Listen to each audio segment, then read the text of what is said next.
Hello, hello. Sorry for the delay. I was actually out being sociable this weekend. I do apologize. I can assure you it won't happen again. Um, okay, on to this next amazing episode of Game of Thrones Oathbreaker. We're actually going to go into why it's called Oathbreaker at the end of this episode. The recap showed a few more references to Lyanna Stark, which pretty much makes the R and L equals J theory pretty much 100% canon. I know it's not been confirmed officially, but I'm going to go ahead and say it now. I told you so. Anyway, we get a great shot of some amazing Kit Harington booty, which I am hoping is real. In fact, it's real, and that's my story, and I'm sticking to it. It was amazing.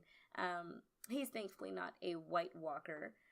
Davos, you can see him. He's actually getting a little bit of faith, which is then immediately destroyed when Jon Snow says that nothing happens when you die. Nothing. It's just nothing. Melisandre sidesteps that one, and Jon Snow is still pretty shaken up, and you can see the betrayals and the memories coming back to him, and it's just kind of sad.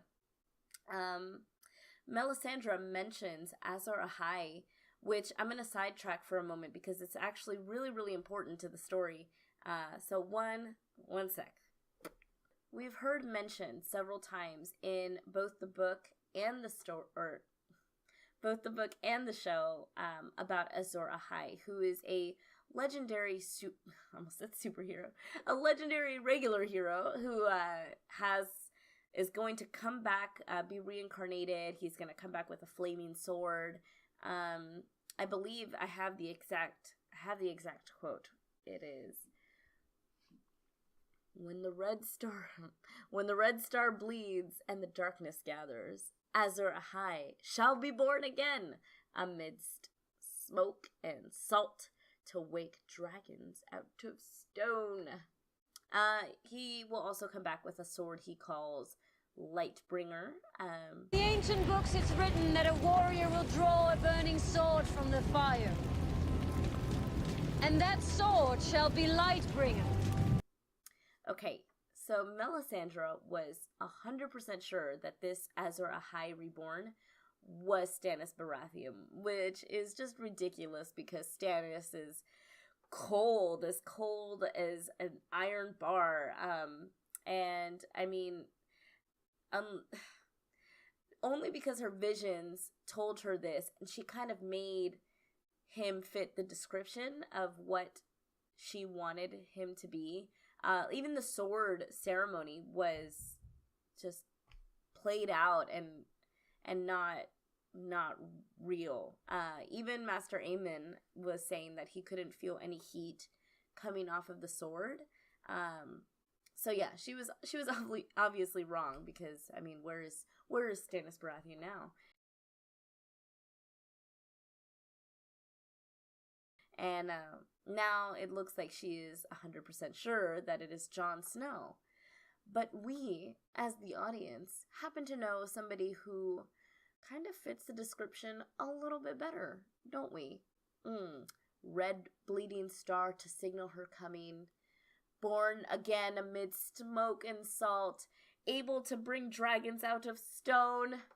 Come on, that's obvious, but yeah, sure. We haven't seen her wielding any flaming swords lately, and she's kind of in a crummy position at the moment. But obviously, Khaleesi Daenerys Stormborn fits this description way better than anybody. There's another prophecy they mention of the prince who was promised, but they kind of use these terms interchangeably. The prince who is promised is got most of the same things, except that he doesn't have a name. He's pretty much a savior that is going to defeat darkness and bring about the summer that never ends. Very vague. I personally think that it's just one prophecy talking about one person, but there is potential here for two saviors. However, I don't see I don't know. I mean, there's also supposed to be 3 heads to the dragon. Jon Snow is important. Is he Azor Ahai returned? No, I don't think so.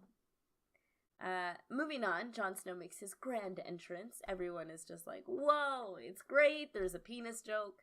But we are robbed of seeing Alliser and all the traitors' faces whenever he does immediately come back.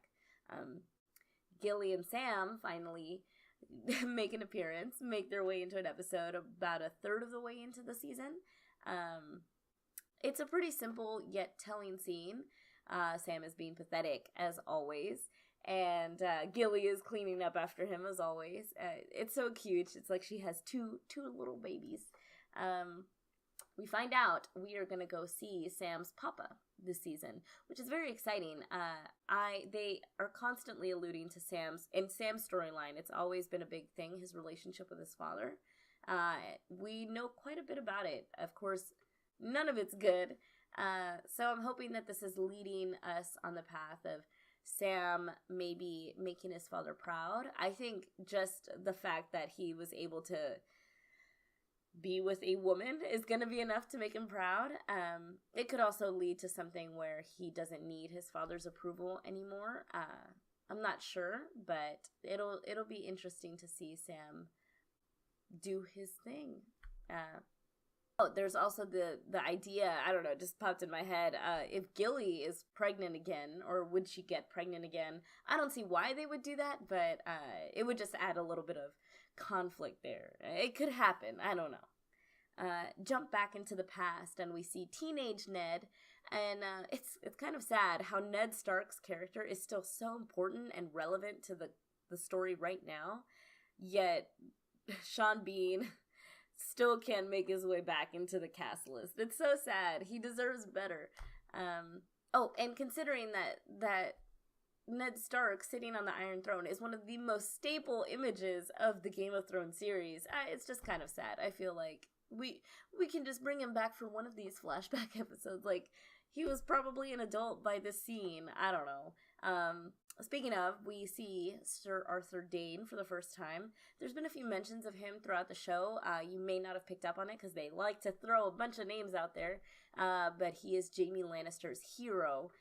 He was also the Kingsguard, one of the Kingsguard on Daenerys' dad, the Mad King, on his Kingsguard. Yeah, I don't know. His soldiers. And he is also very important to this particular scene because it is a key to that theory that I really, really like. And my first thoughts were that he was not as impressive looking as I pictured Sir Arthur Dayne to be. I don't know what I pictured. Maybe something more Jaime Lannister looking. And then he started fighting, and I was just sitting there like, oh, that's why you're Sir Arthur Dayne. Yeah, he was amazing. He took on 4 guys. It was some of the best choreography we've seen in a while. Really good stuff. And he takes on 4 of those guys. He pretty much almost kills them if it wasn't for good old Sir Howland. Not a sir, but just Howland Reed. And he takes a cheap shot, though, and Ned hesitates for a moment and then takes advantage of the cheap shot and ends the noble knight's life. They do mention that this is not the story that was told in Winterfell about this battle. It just goes to show that just like today and in real life, the winners of the wars are the ones who write the history, and they can paint it any way they like. Bran tried to follow Ned in the book, and the Three-Eyed Raven consistently stops him, and we're just like, oh, God, I guess we have to wait till next episode to find out. It's kind of cute how Bran is still just really stubborn and just such a Stark. It reminds me a little bit of Arya, how Arya is doing with her trainers, and it's nice that they haven't forgotten that, that they didn't forget that they're siblings and they have a family. I mean, all the Starks are stubborn to like a flaw and to a fault. And I noticed. I appreciate the effort there. Anyway, Bran tries to call out to Ned, and Ned hears him which sort of brings up a point that I talked about a little bit last week. And it's the weirwoods, that if he's not using the weirwoods to travel, because there definitely wasn't one anywhere in sight in the scene, are they just using nature? Is that a thing that they're doing?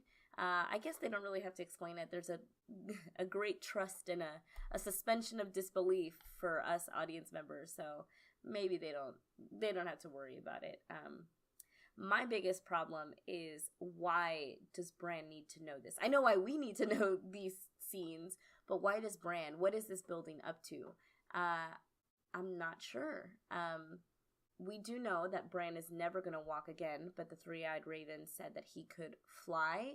Does this just mean fly through time and he's going to be wise and knowledgeable? Or does he mean something bigger, like fly on a dragon? I'm not sure. There's a lot of potential dragon riders around. I think it's it's really too early to tell, but I think we can expect some hints towards Bran's future this season, just from the Raven and his teachings. We'll see how it all fits. We know what to do with this information, but do the characters? We cut to Khaleesi and the Old Widows. They strip her down, and I'm reminded of a certain other queen who was recently stripped down and paraded around in front of a crowd. Not quite the same thing, but just as humbling. How the queens have fallen, all of them, really. Seems there will all be facing some sort of punishment soon, probably next episode. The scene they're describing where Khaleesi goes in front of a panel of people, I think it's a great opportunity for a reappearance of Drogon. Fingers crossed. The next scene is just good old Varys dialogue. If Jon Snow knows nothing, Varys knows everything. It's just ridiculous. I love him. Speaking of love, I also love Tyrion, which we cut to pretty abruptly. I love this. He's literally all of us when our friends drag us to a party or some get together, and then leaves us alone with people that we've never talked to, and it's just so awkward and so uncomfortable, and he keeps his good humor throughout it all, and I love it. At the end, they talk about a message that they're gonna send. Obviously that message is a huge murder, slaughter. It's definitely not something I think Daenerys would have had the guts to do, but hopefully it doesn't backfire on them. Yes, they bring back Psycho Mad Scientist, who is just 100 times more sinister and creepy in the books, and I will bring that up next week. I'm sure we'll see more of him, considering it looks like he's taken over Varys' spot. He is like the last man. Okay, I take that back. The second to last man that I would want around children. It's just so uncomfortable. He is just buying them off with candy, but he's just, whatever the opposite of charisma is, that is it. It was really awkward and creepy. They talk about an upcoming trial by combat battle, which is just awesome. Every single trial of combat scene in Game of Thrones has been probably the most memorable episodes, so I'm looking forward to that. Obviously it's going to be the Mountain versus who? Somebody from the Faith, I'm sure, or from the Kingsguard. Would it be Jaime? No, I don't know. It's Pycelle. I kid you not, I had completely forgotten that the Small Council existed. I mean, I guess just amidst all the chaos at the end of last season, and then all this crazy stuff that's been going on this season, I just forgot that they were still running things, but there they are. Lady Olenna is back in all her sass-tastic glory. She's great. I didn't get enough of her in this scene, but I'm glad to see her back in King's Landing. I guess that was Kevin Lannister, but it didn't really look or feel like Kevin I don't know. I don't know what the difference was. It didn't feel right. Whatever. They pull some petty high school, you can't sit with us bullshit power struggle. It's stupid. They leave. The Mountain, I just random thought, is he decaying under there? Because he looked extra purple in this scene, and I'm just wondering, during the trial by combat, is he gonna, be up against some scrawny man of the faith and then he's just gonna fall apart like some gooey Walking Dead zombie, and then, you know, the faith's hold will strengthen over King's Landing because of it, you know, some sort of David and Goliath kind of thing. I don't know, just that was just a random thought. Tommen. What are you trying to do here? I don't really know. He's so naive and so sad and so just the runt of the Lannister family by far. I liked the little mothers talk of mothers and things. I thought that was cute. Given that the episode aired on Mother's Day. I see what you did there. I see it. It was sweet. But yeah, Tommen is, I don't know. He was easily won over with some wise words of the Sparrow. It was kind of sad. I don't know whether I'm going to go with that, but whatever. The real training begins with Arya. It's so cool. They're playing this lying game where she gets her ass kicked if she lies or if they don't believe her. I mean, she's going to be better than, like, the Black Mamba. It's going to be awesome. I was just so hyped at this point. Like, these episodes just have had zero chill with that. Arya gets her sight back. She's super deadly, and looks like they're gonna teach her the art of changing her face, which will be very cool. She's just gonna be so scary. I don't know who is gonna possibly stand up to her, you know? Like, what is she gonna do? Who is she gonna kill? I'm just looking forward to it.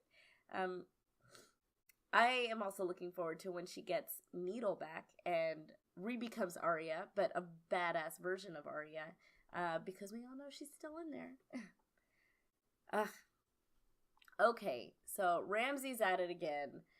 This time, the Umbers are speaking out against Jon Snow and all the wildlings, but he obviously, Lord Umber, has just no respect for Ramsay, which is good because it'll probably be his downfall. He just commands none of that same respect that his father did, and it's gonna cause him trouble. I wish the scene ended there, but no, we get another horrible plot twist. We see Asha, and my heart just dropped because I knew what that meant, and what do you know, there's Rickon. And then I got really mad because they brought in Shadow's head, which is just like, what? We haven't seen Shadow in forever, and it just sucked because it was so, they can't just cut the Starks a break. I honestly just hate Ramsay so much. I thought we had it bad with Joffrey, but this really takes the cake. The good news is that Lady Sansa had a lost lady back in season 1, and she's still kicking it, so hopefully it's not some sort of symbolic foreshadowing of what's going to happen to Rickon. I would be pretty upset, considering he's one of the few characters from the first season that we've still got kicking, and he's a Stark who there's not very many of them left. And I don't know, he may not be a character that's got a lot for me to love, but I want him to be okay. I just want him to be okay.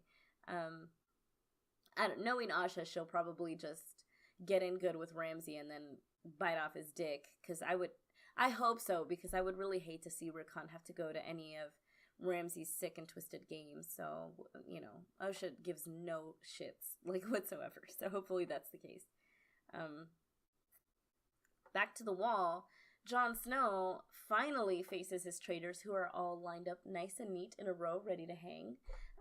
Alliser gives some hateful speech about the Wall and the wildlings, which is just, it's funny because it reminds me of another guy who is also dead set on a wall and is all about preventing an entire kind of people because some of them raped and plundered. Okay, I know it's not the same thing, but I think I'm just too immersed in American politics at the moment. Anyway, we see Ollie's stupid face, which made me very upset because Jon Snow has done everything for him, and he accepted him, he took care of him, and sure, you can say Ollie's parents got killed by wildlings. Well, so what? Jon Snow's wife, Lady, was murdered by Ollie, so no excuse. another big plot twist. Jon leaves. I wasn't expecting this at all. I thought it was very un-Jon Snow-like. I think this is where the title comes in, where I know technically he didn't break an oath because he died, so he's released from his vows, but at the same time, I mean, he spent years here, well, okay, 5 of our years there at the Wall, swearing allegiance, defending it, getting to know these men. He's their leader, and he's just gonna walk away from it all now when they really need him. I don't understand. It's bad. Everything, he stands to lose everything that he worked so hard for. I mean, you've got the wildlings, and then you're really in a weird spot, Night's Watch people,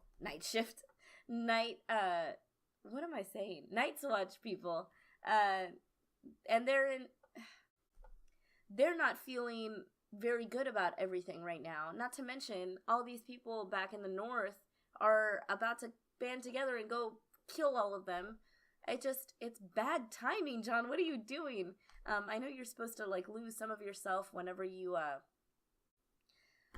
die, but this is too much. The only thing I can think of is he either took Alliser's speech to heart, and he's gonna go, avenge his brothers or save his sisters or something. I honestly don't have any idea, and I don't like it. I don't like it. Unless he is walking straight down to Meereen to pick up one of those dragons and then fly back with it, I'm not a fan of this turn of events.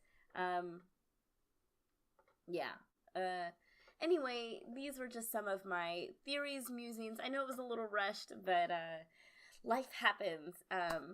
I will, yes, hopefully this was informative. If not, at the very least, it was relatable. I don't know. You can follow me on Twitter, on Instagram, on Twitch, on here. You can subscribe. All the things. All right. Well, much love. I will see you guys next week on time. I swear it. And bye.